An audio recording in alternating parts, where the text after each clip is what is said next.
the Jacks lost the services of Jock Callander. A very unfortunate injury occurred in the first period to Jock, and he'll be out for the rest of the season with a knee problem in all likelihood. Let's talk about that first, and then we'll deal with the game. But what a player he is, and as the viewers who saw last week's program know, Jock was on our program with Dave McKillick. He has been the Lumberjacks offensively for the last 6 years, and he was really hot now, and it's just an awful loss for your team. Well, he's a real quality player. There's no denying that. I mean, he was such a pillar of strength for us, not only on the ice, but in the dressing room as well. He was a good veteran. He was the type of player that would have the rookies over at his house for dinner if they had no one cooking for them, and he always made sure that the younger players were taken care of during the holidays or Christmas or whatever, and it's hard to replace a player like that. I mean, it means so much to the team in the dressing room to have a player that goes out there and he just hates to lose. I mean, he's a real competitor, and you've got to have those type of players on your club, and when you get that kind of confidence and that kind of chatter in the room, the young kids coming up pick up on it, and it starts to spread throughout the room. So he's going to be really missed. Again, it was sort of a freak accident. He got sort of pulled down from behind, a little bit of a scuffle.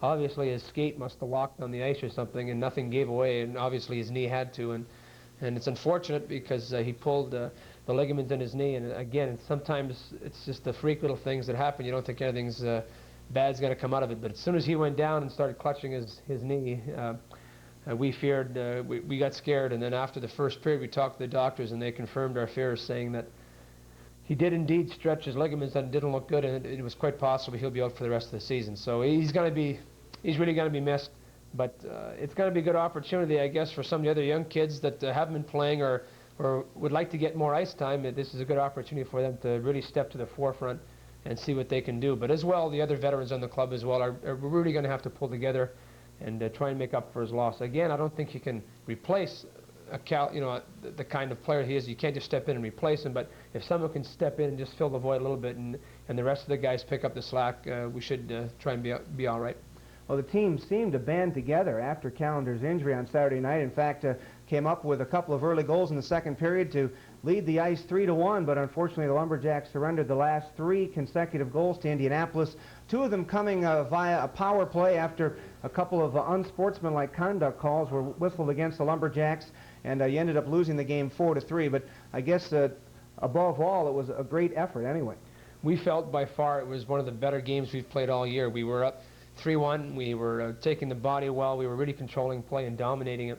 And then we got into penalty problems. And as has been the case this year, that more or less in a lot of games seems to lead to our downfall throughout the game. We were up 3-1. They got a power play goal to make it 3-2, but I thought we were still in control. But then we got that. We got 4 minutes for unsportsmanlike conduct, which is kind of an odd call to make, but we got called on it, and as a result, they scored one to tie it right up right away, and they scored the go-ahead goal. And it deflated us a little bit, but we were pretty determined. We came out in the third period, I thought, and played really well. And again, we hit a couple of posts, and we came within a hair of tying it right in the dying seconds. But again, we pushed really hard, but we came up. We didn't have anything to show for our efforts, so it was frustrating. But I thought there was a lot of good positive things. The team really played well on Saturday.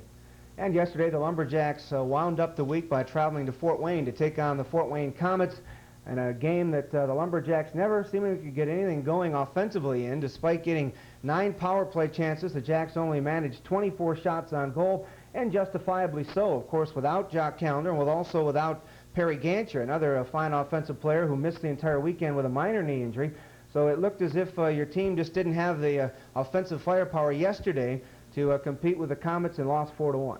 Well, yes, that coupled with the fact that it was our 4th game in 5 days. So, I mean, we were a little tired. I mean, especially with the travel day we had going to Albany and then having to come back the next day. It takes a lot out of you. And with our rosters, we only can dress, 16 players, 16 and 2. It's difficult. It's a real strain on the guys. And I think, as you had said, we were without Gancher, who we hopefully it's just a minor knee injury. We'll know more tomorrow. He was going to the doctor today. But without Jock and without Ganch, it was we were missing a lot of firepower. And not only that, they're real leaders on the ice, and they know how to take control of the situation or a game. And we didn't have them. And as a result, I think we were a little slow in picking up the tempo in the game. We started off well, but they scored again a couple of power play goals on us, and we could never climb the hill after that. We couldn't close the gap, And they have a good experienced club. In the third period, we tried to make a push, but they have a lot of experience. They just dumped the puck in and kept us at bay all day, so we never really got close in the Fort Wayne game. Now, Blair, the Lumberjacks did receive some help from the parent Pittsburgh Penguins over the weekend. Unfortunately, Muskegon, as we just talked about, was not able to pick up any victories, but nevertheless, got some pretty good performances from Jay Caulfield and Gord Dineen, two members of the Penguins who had not played much at the NHL level in recent weeks. They came down for the weekend, and your thoughts about their play? Well, I thought they played very well. They came down for two reasons: to give us a little hand during the weekend, as well to get them back into some hockey games, into some conditioning, because they haven't played for a while up in Pittsburgh. But I thought they both played very well for us. Jay Caulfield, he's a huge guy. He's a big guy. He's a real nice gentleman. He came down, and a lot of these guys, you see the size of them, you think that they chew raw meat or something. But he's a real gentleman off the ice, and he did an excellent job for us. He came down, and he was very positive, and he was good in the bench and in the locker room. And I think it's good for guys that are playing up there to come down, and for the young kids to see this, that these guys came down, they worked hard, and again, he hadn't played for 17 games, so he was a little rusty, but he went up and down and banged some bodies for us, and he was a physical presence out there for us, and I think the other clubs playing against us knew right away that he was in the lineup. But Gordy Dineen was the other player who came down, a right-handed defenseman. He just did an excellent job for us. Gordy's a real smart player. I mean, you can just tell when he's out on the ice. He makes the right passes, that one good pass for the breakout all the time. He really looks what he's, he knows what he's doing. He really complements his partner well. And it just makes such a difference having a player of that caliber back there to clean things up for us in our own zone. And he really stabilized the defense for us. So it would have been nice to have them longer, but again, they came down and really played well for us, and they were good examples for the young kids to see what they have to do and how to improve themselves. Speaking of young kids, I understand that the Lumberjacks will be getting a new player from the East Coast Hockey League, from the Knoxville Cherokees, a defenseman by the name of Dave Williams. And what can you tell us about him? Well, not really too much at the moment, Bob. He's arriving tonight. We'll have him in practice tomorrow, so he'll be able to practice all week with us.